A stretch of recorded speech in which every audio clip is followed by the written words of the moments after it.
ಪರಲೋಕದವುಗಳ ಕಡೆಗೆ ನೋಡುವಂತೆ ನಿಮ್ಮ ಆತ್ಮವನ್ನು ವಾಕ್ಯದಲ್ಲಿ ಬಲಪಡಿಸುವ ಅನುದಿನದ ಧ್ಯಾನ. ಇಂದಿನ ಧ್ಯಾನದ ಶೀರ್ಷಿಕೆ ರಾಜನು ಯಾರು? ಈ ದಿನದ ಸತ್ಯವೇದದ ವಾಕ್ಯ, ಆದರೆ ನೀವು ಬೋಧಕರೆನಿಸಿಕೊಳ್ಳಬೇಡಿರಿ, ಒಬ್ಬನೇ ನಿಮ್ಮ ಬೋಧಕನು, ನೀವೆಲ್ಲರೂ ಸಹೋದರರು. ಮತ್ತಾಯ 23ನೇ ಅಧ್ಯಾಯ 8ನೇ ವಚನ. ದೇವರ ಸೇವಕರು ಯಾವುದೇ ಕೆಲಸವನ್ನು ಕೈಗೆತ್ತಿಕೊಳ್ಳುವ ಮೊದಲು ದೇವರ ಮೇಲೆ ಮಾತ್ರ ಅವಲಂಬಿತರಾಗಿದ್ದೇವೆ ಎಂಬ ಮನಸ್ಸಿನೊಂದಿಗೆ ದೇವರಾತ್ಮನ ಸಹಾಯದಿಂದ ತಾವು ಆ ಕೆಲಸ ಮಾಡಬೇಕು ಎಂದು ಅರ್ಥ ಮಾಡಿಕೊಂಡು ಪೂರ್ಣ ನಮ್ರತೆಯಿಂದ ದೇವರಿಗೆ ಪ್ರಾರ್ಥಿಸಬೇಕು. ಅವರು ತಮ್ಮನ್ನು ತಾವು ರಾಜರನ್ನಾಗಿ ಮಾಡಿಕೊಳ್ಳದಂತೆ ಎಚ್ಚರ ವಹಿಸಿ ನಡೆಯಬೇಕು. ಏಕೆಂದರೆ ಅವರು ಹಾಗೆ ಮಾಡಿದರೆ ಅವರು ದೇವರನ್ನು ಅವಮಾನಕ್ಕೊಳಪಡಿಸುತ್ತಾರೆ ಮತ್ತು ತಮ್ಮ ಕೆಲಸವನ್ನು ವಿಫಲಗೊಳಿಸುತ್ತಾರೆ. ಯಾಕೆಂದರೆ ನೀವೆಲ್ಲರೂ ಸಹೋದರರು ಎಂದು ವಾಕ್ಯವು ಹೇಳುತ್ತದೆ. ಮನುಷ್ಯನ ಜಾಣ್ಮೆ, ಆತನ ತೀರ್ಪಿನ ಶಕ್ತಿ, ಕಾರ್ಯಗತಗೊಳಿಸುವ ಆತನ ಶಕ್ತಿ, ಇವೆಲ್ಲವೂ ಆತನಿಗೆ ದೇವರಿಂದ ಬಂದವುಗಳಾಗಿವೆ. ಇವೆಲ್ಲವನ್ನು ದೇವರ ಸೇವೆಗೆ ಮೀಸಲಿಡಬೇಕು.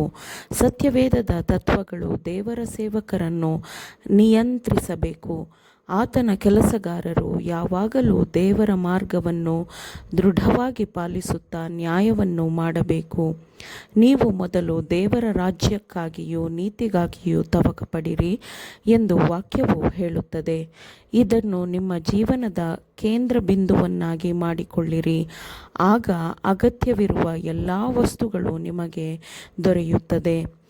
ವಿಮೋಚನೆಗೆಂದು ಇರುವ ಹಿತಾಸಕ್ತಿಯನ್ನು ನಿಮ್ಮ ಸ್ವಂತ ಹಿತಾಸಕ್ತಿ ಅಥವಾ ಯಾವ ಮನುಷ್ಯನ ಹಿತಾಸಕ್ತಿಗಿಂತಲೂ ಹೆಚ್ಚಿನ ಸ್ಥಾನದಲ್ಲಿ, ಮೊದಲ ಸ್ಥಾನದಲ್ಲಿ ಇರಿಸಿರಿ.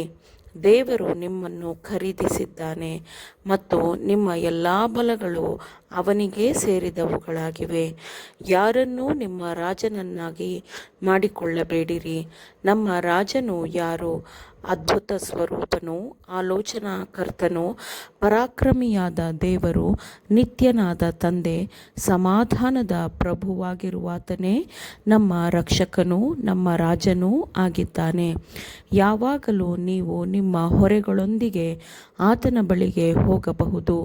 ನಿಮ್ಮ ಪಾಪಗಳು ಎಷ್ಟೇ ದೊಡ್ಡದಾಗಿದ್ದರೂ ಹಿಂದೆ ಸರಿಯುವಂತಹ ಭಯವನ್ನು ನೀವು ಹೊಂದಬೇಕಾಗಿಲ್ಲ. ನೀವು ನಿಮ್ಮ ಸಹೋದರನನ್ನು ಗಾಯಗೊಳಿಸಿದ್ದರೆ ಅವನ ಬಳಿಗೆ ಹೋಗಿ ನೀವು ಮಾಡಿದ ತಪ್ಪನ್ನು ಒಪ್ಪಿಕೊಳ್ಳಿರಿ. ಇದನ್ನು ನೀವು ಮಾಡಿದ ನಂತರ ನೀವು ನಿಮ್ಮ ರಾಜನ ಬಳಿಗೆ ಬಂದು ಕ್ಷಮೆ ಕೇಳಬಹುದು. ಆತನು ನಿಮ್ಮ ತಪ್ಪುಗಳನ್ನು ನಿಮಗೆ ಬೇಸರಗೊಳಿಸುವುದಕ್ಕೆ ಬಳಸಿಕೊಳ್ಳುವುದಿಲ್ಲ. ಆತನು ನಿಮ್ಮನ್ನು ಎಂದಿಗೂ ನಿರಾಶೆಗೊಳಿಸುವುದಿಲ್ಲ. ನಿಮ್ಮ ಅಪರಾಧಗಳನ್ನು ಕ್ಷಮಿಸುತ್ತಾನೆಂದು ಮತ್ತು ಎಲ್ಲ ಕಲ್ಮಶಗಳಿಂದ ನಿಮ್ಮನ್ನು ಶುದ್ಧೀಕರಿಸುತ್ತೇನೆಂದು ಆತನು ತನ್ನ ವಾಕ್ಯದ ಮೂಲಕ ವಾಗ್ದಾನ ಮಾಡಿದ್ದಾನೆ. ತನ್ನ ಎಲ್ಲ ಜನರ ಹೆಸರುಗಳನ್ನು ಆತನು ಜೀವಬಾಧ್ಯರ ಪುಸ್ತಕದಲ್ಲಿ ಬರೆದಿದ್ದಾನೆ. ನಮ್ಮ ಏಕೈಕ ಭರವಸೆ, ನಮ್ಮ ಏಕೈಕ ಆಶ್ರಯ ದುರ್ಗ ಕ್ರಿಸ್ತನೇ ಆಗಿದ್ದಾನೆ ಎಂಬುದನ್ನು ನೆನಪಿನಲ್ಲಿಡಿರಿ. ನಾವು ಪಾಪದ ಪಾಲಿಗೆ ಸತ್ತು ನೀತಿವಂತರಾಗಿ ಜೀವಿಸುವಂತೆ ಆತನು ನಮ್ಮ ಪಾಪಗಳನ್ನು ತಾನೇ ತನ್ನ ದೇಹದಲ್ಲಿ ಹೊತ್ತುಕೊಂಡು ಮರಣದ ಕಂಬವನ್ನು ಏರಿದನು. ಹೋತ ಹೋರಿಗಳ ರಕ್ತವು ಹೊಲೆಯಾದವರ ಮೇಲೆ ಚೆಲ್ಲುವ ಕಡಸಿನ ಬೂದಿಯೂ ಶರೀರದ ಹೊಲೆಯನ್ನು ಹೋಗಲಾಡಿಸಿ ಪವಿತ್ರ ಮಾಡುವುದಾದರೆ, ನಿತ್ಯಾತ್ಮನಿಂದ ತನ್ನನ್ನು ತಾನೇ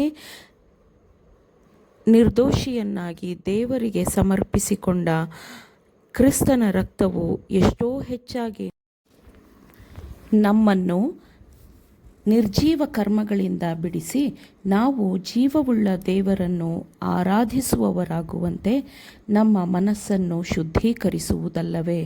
ಮತ್ತು ಈ ಕಾರಣದಿಂದ ಆತನು ಒಂದು ಹೊಸ ಒಡಂಬಡಿಕೆಗೆ ಮಧ್ಯಸ್ಥನಾಗಿದ್ದಾನೆ.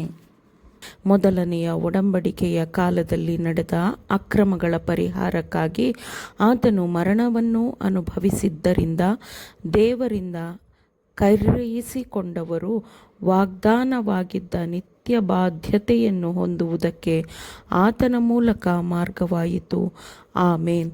ದೇವರ ವಾಕ್ಯಗಳನ್ನು ಶ್ರದ್ಧೆಯಿಂದ ಆಲಿಸುವವರು ಮಾತ್ರವೇ ಆಗಿರದೆ ಪಾಲಿಸುವವರೂ ಆಗಬೇಕೆಂದು ನಿಮ್ಮನ್ನು ಉತ್ತೇಜಿಸುತ್ತೇನೆ. ಪರಿಶುದ್ಧಾತ್ಮನ ಸಹಾಯದಿಂದ ಆಲಿಸಿದ ನಿಮ್ಮೆಲ್ಲರಿಗೂ ಧನ್ಯವಾದಗಳು. ಮತ್ತೆ ದೈನಂದಿನ ಧ್ಯಾನಕ್ಕಾಗಿ ನಾಳೆ ಸಂಧಿಸೋಣ. ಆಮೇನ್.